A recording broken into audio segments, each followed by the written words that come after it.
নমস্কার বন্ধুরা, আমার চ্যানেলে আরো একটা ব্লগে আপনাদের সবাইকে স্বাগত। আজকের দিনটা ছিল গণেশ চতুর্থী। আমি আগেই বলেছি গণেশ চতুর্থীতে আমি সেরকম কিছু করি না। তাও আজকে সকাল থেকে এত কাজ ছিল যে ভিডিওটা এডিট করতে করতে অনেকটা রাতই হয়ে গেল। আমি গণেশ চতুর্থীতে কিছু না করলেও আমার নিত্যকর্ম কিছু থাকে, সেইগুলোকে আমায় করতে হয়। নিত্য পুজো আমি বিধিবৎ একটু করবার চেষ্টা করি, কারণ এইটুকু সময় ভগবানের কাছে পুরো দিনের মধ্যে সময় বার করে তার কাছে নিজেকে নিবেদন করা। আমি প্রথমেই ঠাকুর ঘরে চলে গেছিলাম, গিয়ে দেবতাদের পায়ে একে একে অর্ঘ্য সাজিয়ে দিচ্ছিলাম।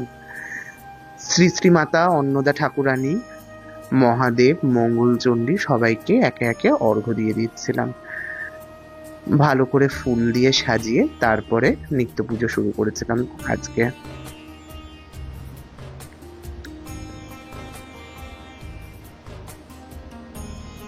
মা মহামায়ার প্রিয় পুত্র গণেশ, তাই গণেশ চতুর্থীতে কিছু করবো না করেও সামান্য কিছু হলেও কৃত্য করতে হয়, সেইটুকুই করেছিলাম আর কি। এই দেখুন বন্ধুরা, দেবতাদের অর্ঘ্য প্রদান হয়ে গেছে। কেমন লাগছে অবশ্যই কিন্তু কমেন্ট করে জানাবেন। এইবার শালগ্রামজিদের, বানলিঙ্গদের এবং তার সাথে গণপতির বিগ্রহটা একটা টাটের উপর রেখে দিয়েছিলাম। তারপর যেরকম নিত্য তাদের অভিষেক করাই, যাদের মানে নর্মাল জল দিয়ে তাদের স্নান করাই, সেই স্নানটুকুই করিয়েছি। তার কিছু ভিডিও আপনাদের জন্য তুলে রেখেছিলাম।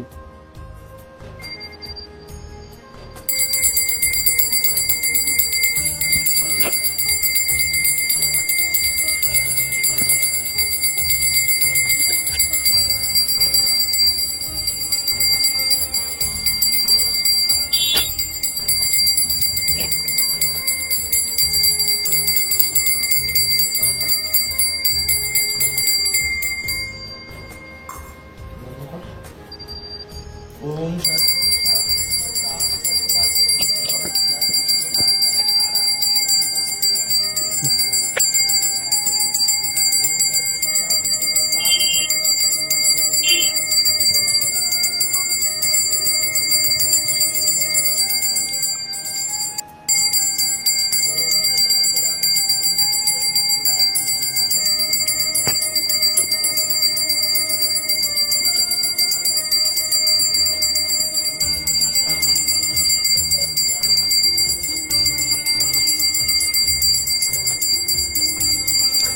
স্নান করানো হয়ে গেলে একে একে সবাইকে তুলে দিয়েছিলাম।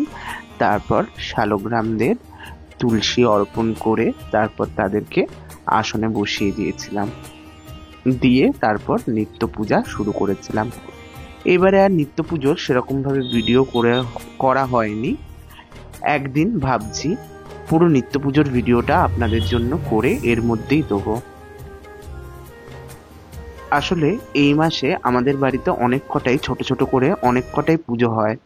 যেমন আগেই আপনারা দেখেছেন জন্মাষ্টমী, এরপরে আসছে রাধাষ্টমী, তারপর ভাদ্র মাসের লক্ষ্মী পুজোও রয়েছে। সেই সব করে উঠতে গিয়ে আর নিত্য পুজোর ভিডিও আলাদা করে করা হয়ে উঠবে না মনে হচ্ছে। যাই হোক, আপনাদেরকে আমি নিত্য পুজোর ভিডিওটা দেওয়ার অবশ্যই চেষ্টা করব। তারপর গণপতিকে এই মুশিকাসনে বসিয়ে নিয়েছিলাম। মুশিকাসনটা আমি বেনারস যখন ঘুরতে গেছিলাম তখন বিশ্বনাথ মন্দিরে পূজা দেওয়ার পর ওইখানেই একখানা জায়গা থেকে কিনতে পেয়েছিলাম। এই মুশিকাসনটা এই বছরে একদিনই আমি বার করি। তারপর গণপতিকে মালা পরিয়ে রক্তচন্দনের তিলক দিয়ে রক্তমাল্য পরিয়ে দিয়েছিলাম। আমার গণপতি খুবই ছোট, তাও বন্ধুরা একটু কষ্ট করে দেখে বলবেন কিরকম লাগছিল গণপতিকে। তারপর গণপতির উদ্দেশ্যে একখানা অর্ঘ্য দিয়ে আমি নিত্য পুজো শুরু করেছিলাম।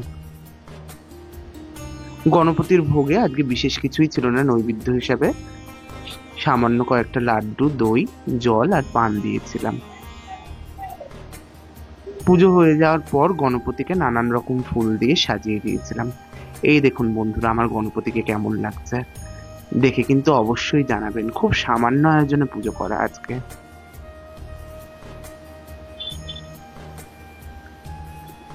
তারপর আরতি করে নিয়েছিলাম।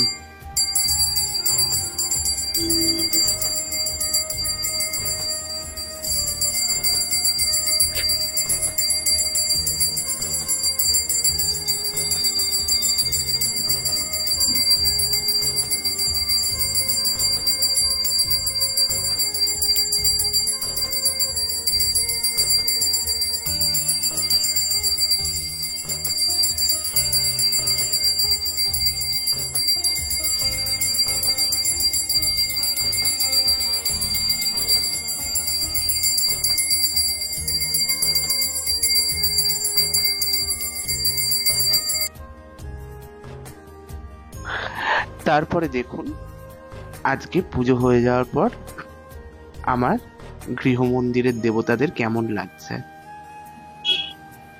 আমার বেশ ভালোই লাগে এই সামান্য উপাচারে ফুল দিয়ে সাজিয়ে পুজো করতে। বিশেষ কিছুই করি না, সবাইকে নৈবেদ্য প্রদান করি, পঞ্চপ্রচারে সবার পূজা করি, প্রণাম মন্ত্র বলি, এই থাকে আমার নিত্য পুজোয়। আজকে মা মনসাকেও খুব সুন্দর লাগছিল।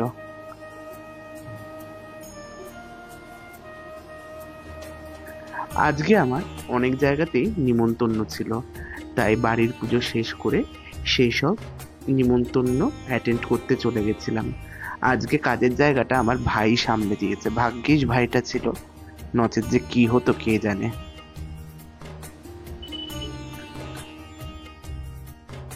বাড়ি থেকে বেরিয়েই চলে গেছিলাম প্রথমে খড়দা।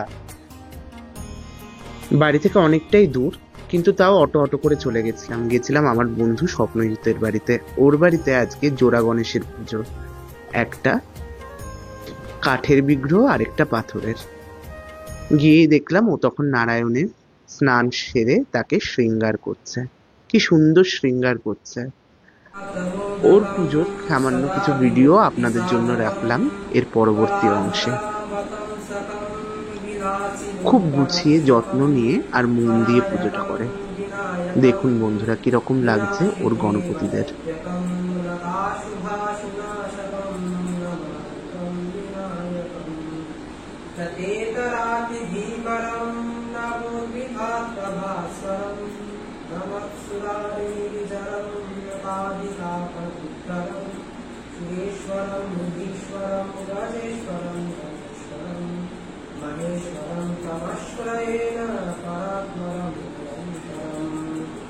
समस्तलोकसंस्करं निरस्तदैत्यकुण्डलं धरेधरो वरं भरं वरिष्ठविक्रमक्षरं कृपाकरं क्षमाकरं मुदाकरं पुरस्करं मनस्करं नमस्कृतां नमस्करोमि भास्करम् अकिञ्चनाट्यमार्जनं चिरन्तकोटिभाजनं उदारिपुरवनन्दनं सुरारिगर्भचर्वनं प्रणापचलमीशनं धनञ्जयादिभूषणं तपोलदानवारणं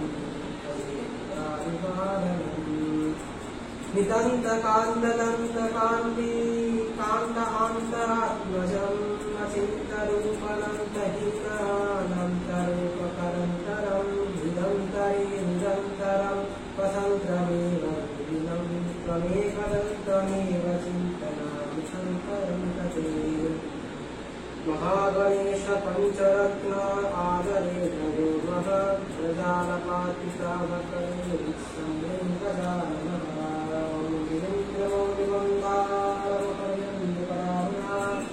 विघ्नहरन्तु हेरम्भं चरणाम्बुजरे नमः एकदन्तं महाकायं लम्बोदरं वदामि विघ्ननाशो परमदेवो हेरम्भं प्रणमाम्यहम् वक्रतुण्ड महाकाय कोटिसूर्य समप्रभः निर्विघ्नं कुरु मे देव सर्वकार्येषु सर्वदा मन्त्रहीनां धिराहिनां भक्तिहीनां ईश्वर सुरपूजिता मया देवो परिपूर्णं तदस्तु कायेन मनसा वाचा कर्मणा दत्तमया ज्ञानं विदत्तापं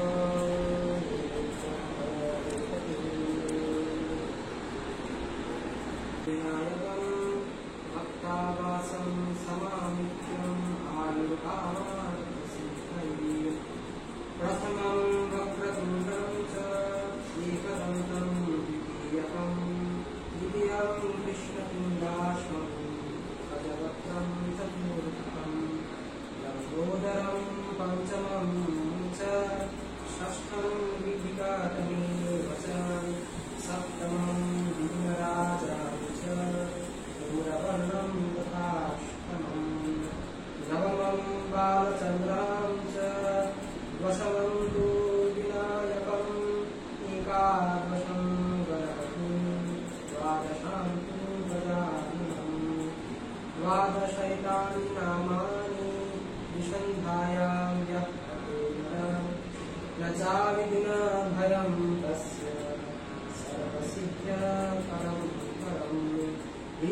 पुत्रार्थी लभते विद्यं धनार्थी लभते धनं पुत्रार्थी लभते पुत्राणि पुरुषार्थी लभते पतिं जपेत गणपतिं स्तोत्रं सर्वत्सरिताय फलं लभेत् संवत्सरेण सिद्धिं च लभते तत्र संशयः अष्टेभ्यो ब्रह्मणोषेभ्यो लिखित्वास्य समर्पयेत् तस्य विद्यावसत्येव गणेशस्य प्रसादः।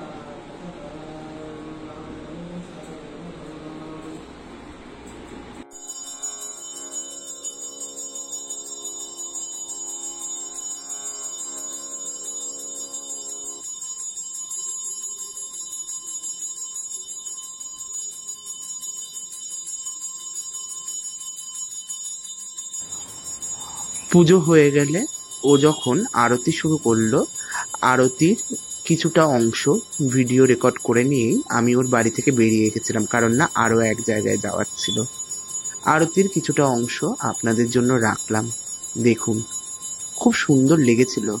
আজকে ওর দুর্গা ঠাকুরকেও খুব সুন্দর লাগছিল, আবার গণপতিদেরও খুব সুন্দর লাগছিল, কিন্তু তাড়াহুড়োর চোটে মা দুর্গার আর ভিডিও করাই হয়ে ওঠেনি। অন্য কোনো দিন ওর ঠাকুর ঘরের ছবি আপনাদের সাথে ভাগ করে নেব। ওর বাড়ি থেকে বেরিয়ে চলে গেছিলাম আমার পাড়ায় এক প্রতিবেশী ভাইয়ের বাড়িতে গণেশ পুজো অনুষ্ঠান অ্যাটেন্ড করতে। সেখানে পুজো করছিল আমার অন্নদা মাতা ঠাকুরানীর পূজারী শঙ্খজিৎ। অপূর্ব সুন্দর বিগ্রহ বানায় এই ভাইটি, হাতের কাজও অসাধারণ। ওর নাম অনিরুদ্ধ সরকার। ও কাস্টমাইজ ওয়ার্কও করে, সেরকম দরকার লাগলে আপনারা বলবেন, আমি ওর নাম্বার আপনাদেরকে দিয়ে দেবো। এই হলো আমার পুজো, আমার শ্রী শ্রী মা অন্নদা ঠাকুরানীর পূজারী শঙ্খজিৎ। খুব মন দিয়ে পুজো করে। পরবর্তী অংশে ওর পুজোর কিছু ক্লিপ আপনাদের জন্য রাখা রইল, দেখবেন। ओम सर्वविघ्न विनाशाय सर्वकल्याण हेतवे पार्वती प्रिय पुत्राय गणेशाय नमो नमः।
स्वाहा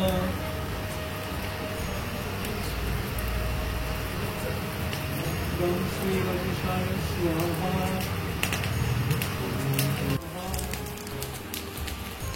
ओम श्री गणेशाय स्वाहा ओम श्री गणेशाय स्वाहा अष्टमी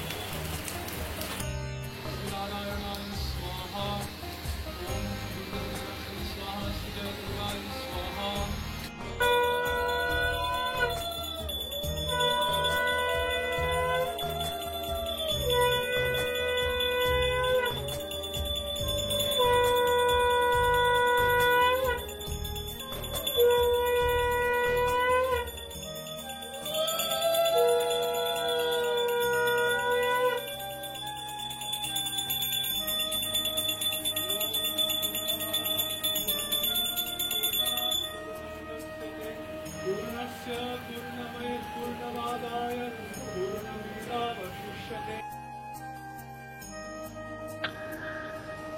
আমার মনে হয় একটা পুজো তখনই সুষ্ঠুভাবে সুসম্পন্ন হয় যখন যজমানের ভক্তি, পূজকের ভাব এবং দেবতার সৌন্দর্য এই তিনটে একত্রিত হয়।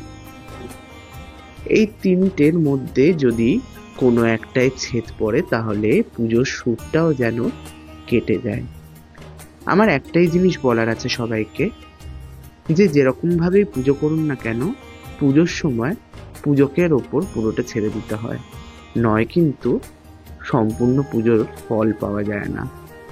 যাই হোক বন্ধুরা, আজকে আর বেশি কথা বাড়াবো না, আজকে এইখানেই শেষ করব, কারণ না কালকেই বাড়িতে ভাদ্রলক্ষ্মীর পুজো আছে, প্রচুর কাজ করতে হবে।